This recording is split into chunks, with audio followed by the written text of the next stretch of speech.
ఈరోజు దేశంలో కూడా చర్చ జరగాల్సిన అవసరం ఉంది.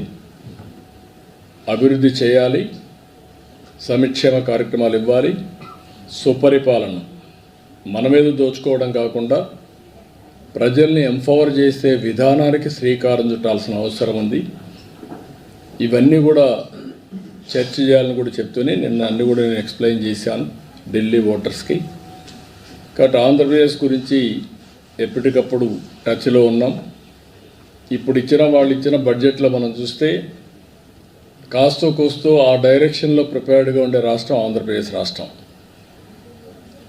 కావచ్చు, గ్రీన్ ఎనర్జీ కావచ్చు, అగ్రికల్చర్ కావచ్చు, లేకపోతే జీరో పావర్టీ కావచ్చు, ఎంఎస్ఎంఈలు కావచ్చు, అన్ని విషయాల్లో కూడా ముందుకున్నాం. We are very happy.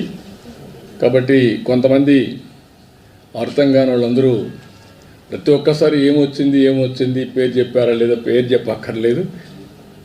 మనకు శక్తి ఉంటే, మన పరిపాలన బాగుంటే, కేంద్ర ప్రభుత్వం ఇచ్చే చేయూతను అందుకుంటే కంట్రీలో నెంబర్ 1 స్టేట్గా చేసుకునే అవకాశాలు ఉన్నాయి. ఆ డైరెక్షన్గా ముందుకు పోతున్నాం.